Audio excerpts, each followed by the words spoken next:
Hi guys, so we're here with Black Excellence Bristol. I'm with my friend Izaak Levy, and we're celebrating Black Excellence, aspirations and achievements.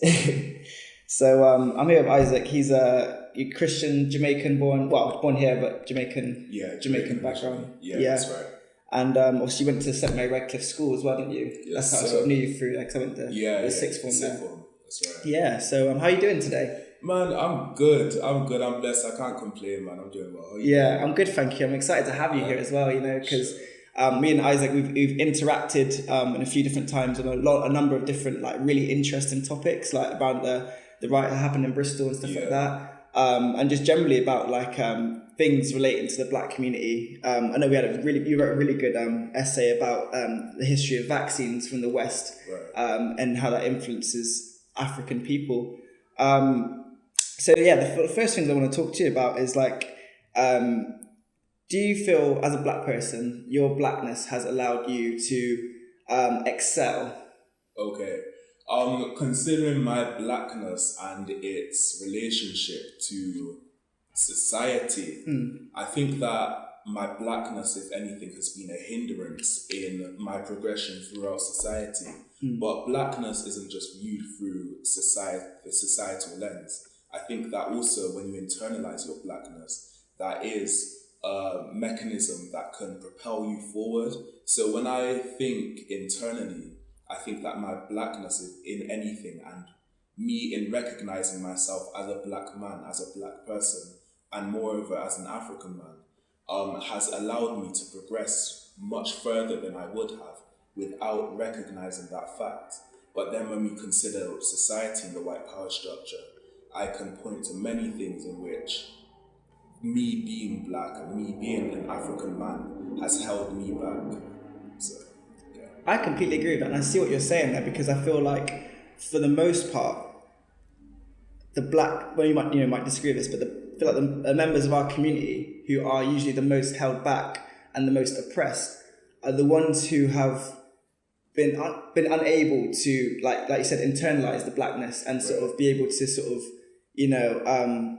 recognize the power within our skin, if you know what I mean. I feel like most people, if you went around the UK prisons and American prisons and you went to the Black inmates and said, do you know much about your history? Do you know much about your culture?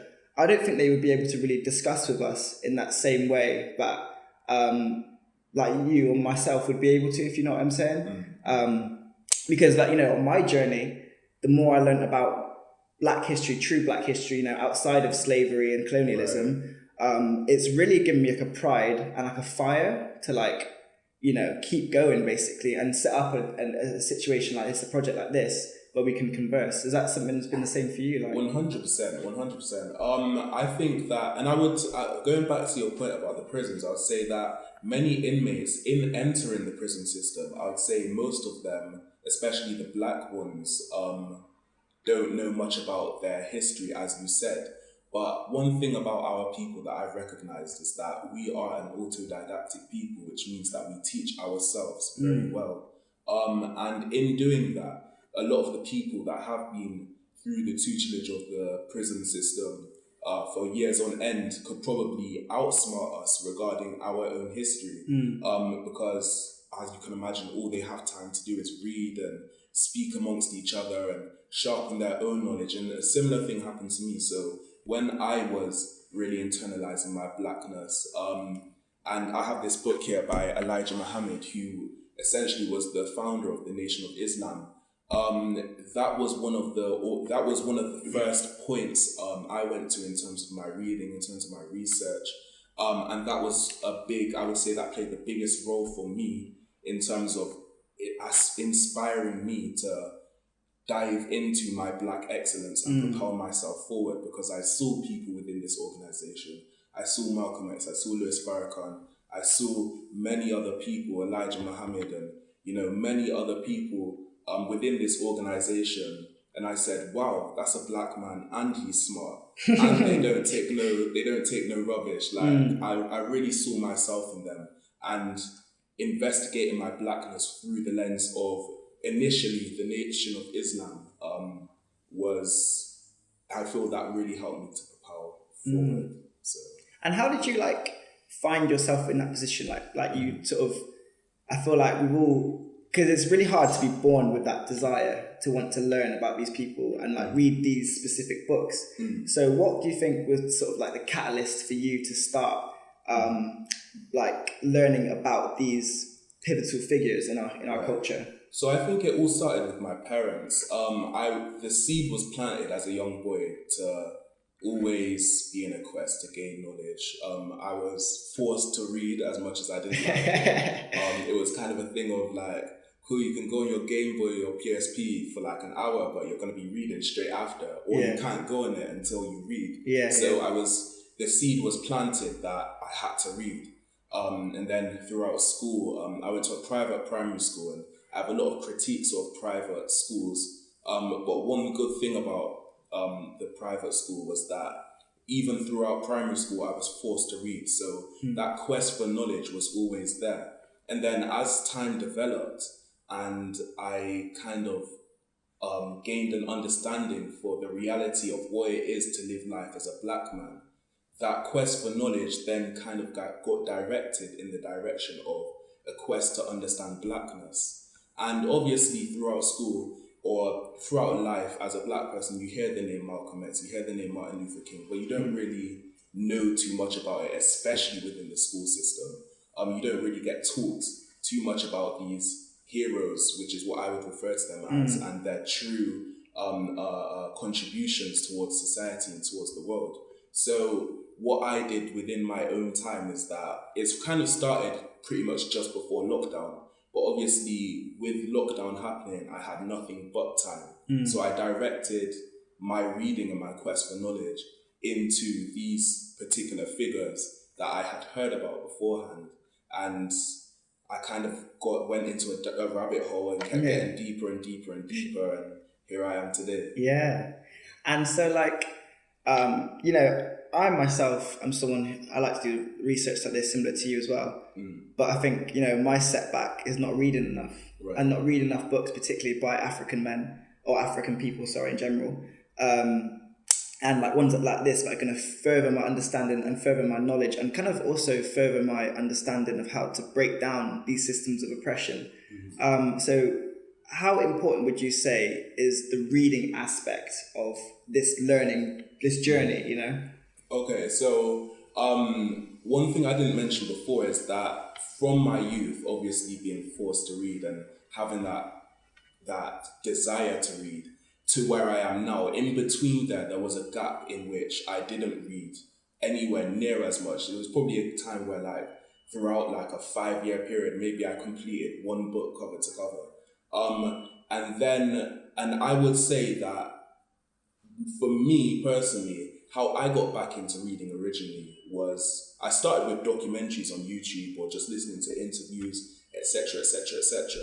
But all of these people who were in these interviews or in these documentaries, they would always be quoting books. And I was thinking, like, cool, I want to sound smart like them. I want to do what they're doing.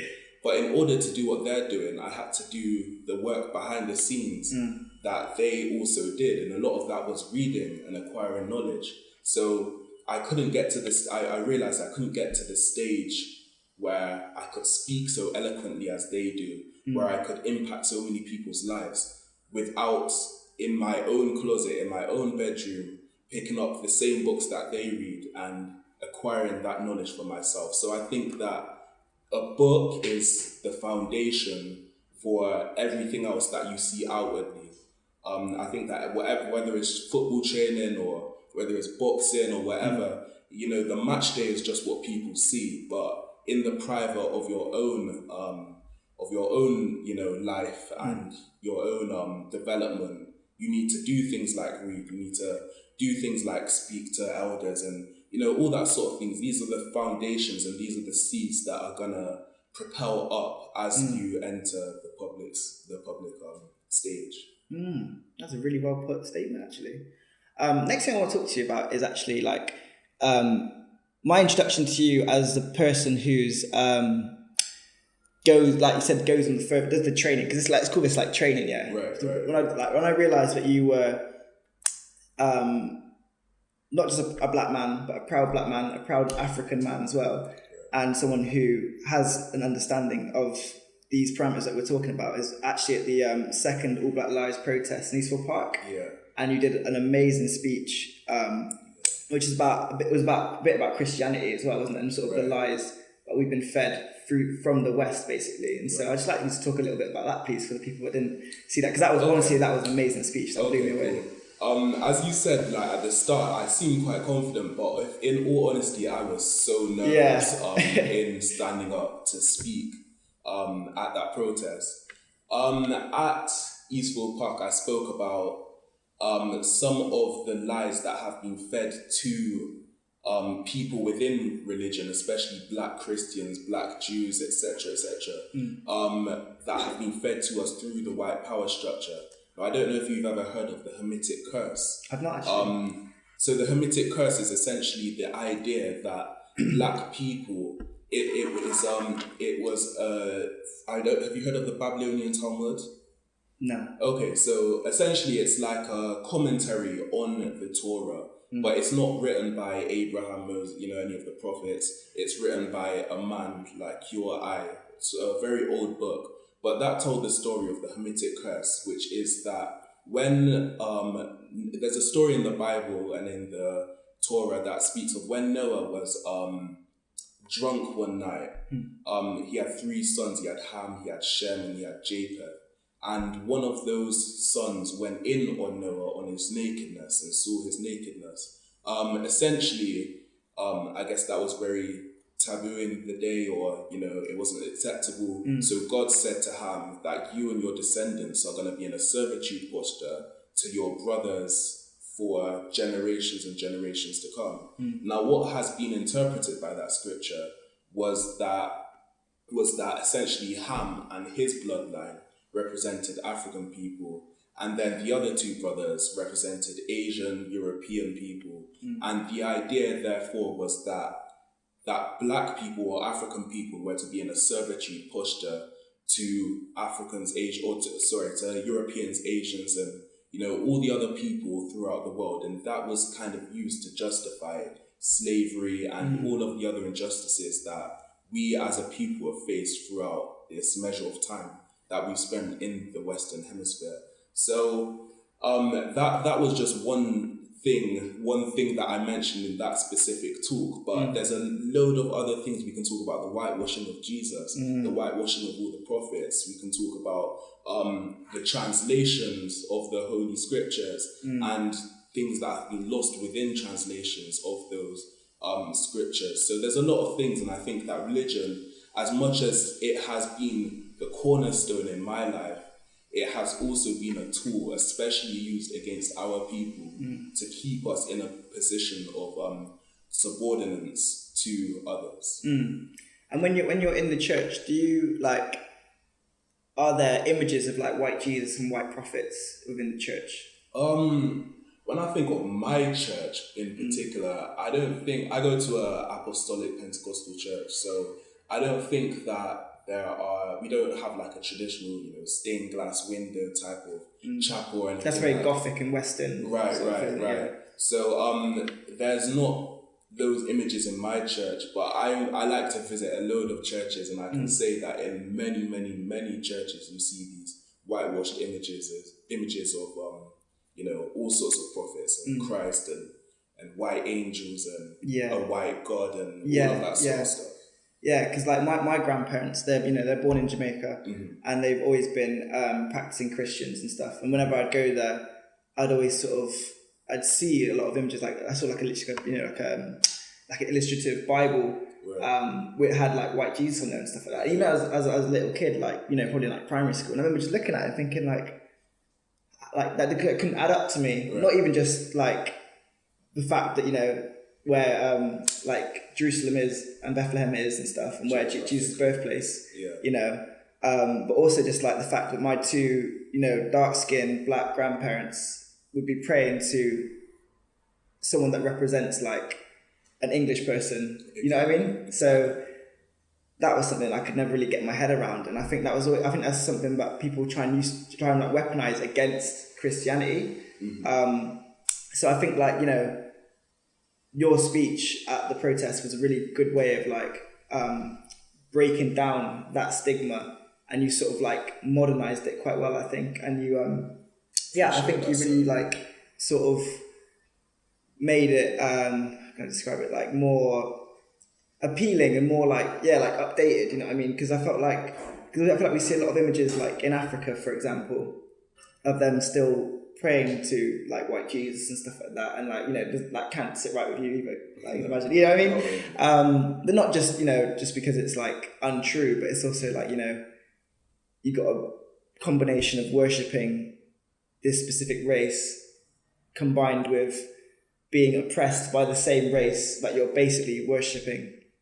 So like, I think that was just really interesting. So next thing I want to talk to you a bit about is like, do you celebrate your Black excellence?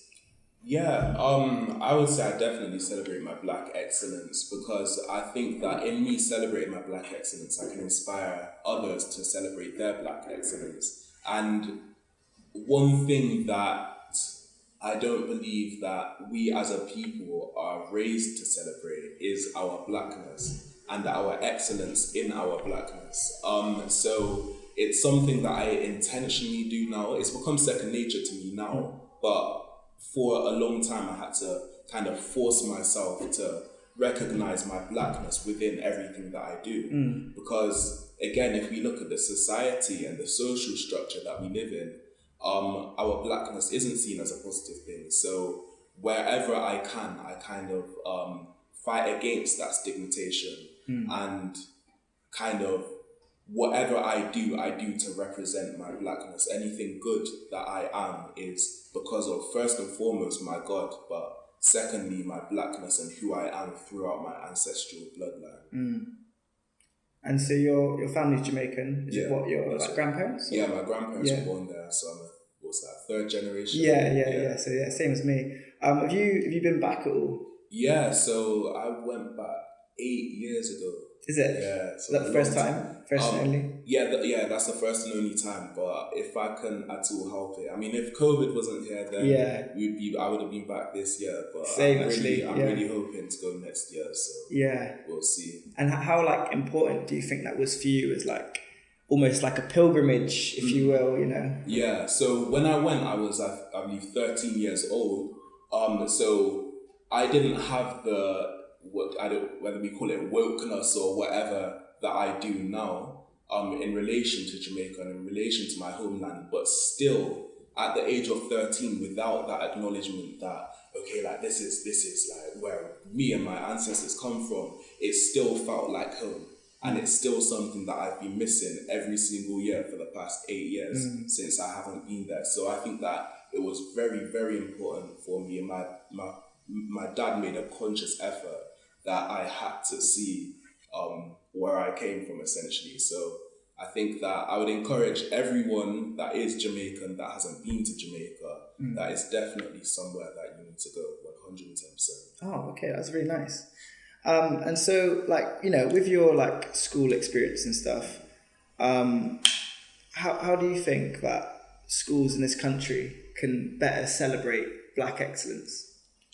Okay, first of all, I believe that schools in this country are one of the biggest hindrances to Black people in the way in which they're set up. And I think that there kind of needs to be a whole restructuring of these schools. And in addition to that, there needs to be within our own community schools set up. And that's one of my aspirations for the future. Schools set up for us, by us.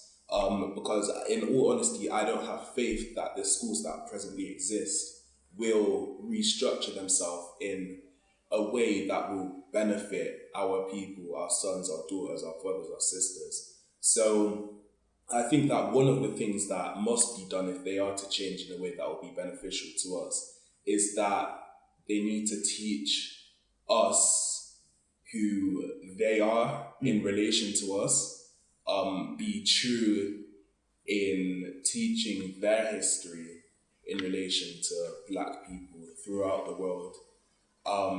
They need to be true in teaching us who we are. And I think that role should first and foremost be played by the parents or whoever raises the child.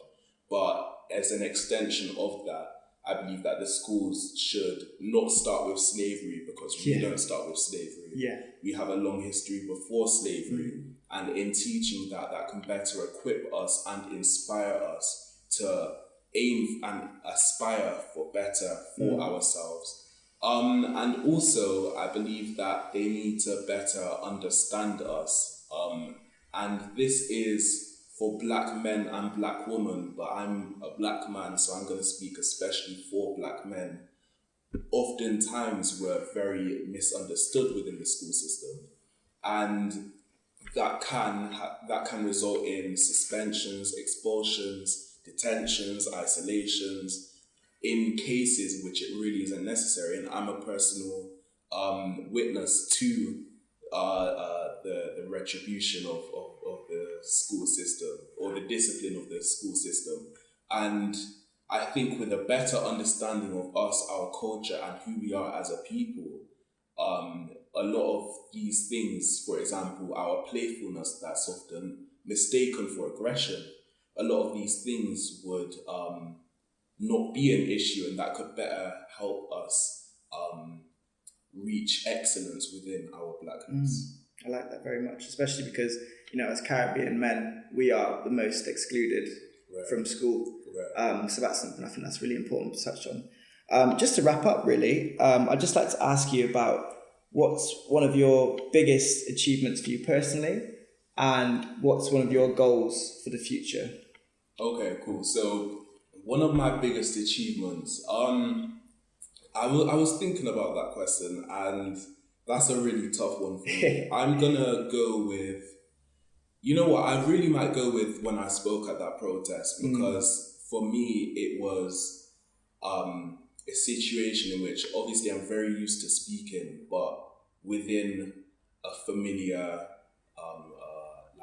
with a familiar audience. So within the church parameters, or around, like within the school parameters, or something like that. But to speak in front of a whole audience of strangers, for me, was something very new to me, and I was very nervous about it. But I feel like that has been, and I don't know whether it's the achievement in itself or what the achievement has allowed me to do confidence-wise thereafter, because I feel like that's been a big stepping stone into me growing into who I am today and what I aim to be in the future. And one of the goals that I have for the future, I have many, but I really, really want to either form or join, and I don't mind which one, some sort of organization which is for the betterment of Black people. I'm really inspired by Malcolm X. I say Malcolm X is my number one hero, and he after he left the Nation of Islam, he formed his own Pan-Africanist organization, which through that he aimed to essentially go to the United Nations and charge the United States of America with crimes against humanity. And those are the types of things that I have in my head, just joining with people, the oppressed people, Black people throughout the world, and essentially coming together, putting our minds together, and using that as a basis to really make some world-changing changes in the world we live in today. That's amazing. I appreciate that. And thank you so much for coming. That was an excellent conversation, bro. Thank you so much for that. Yes, man. Appreciate that.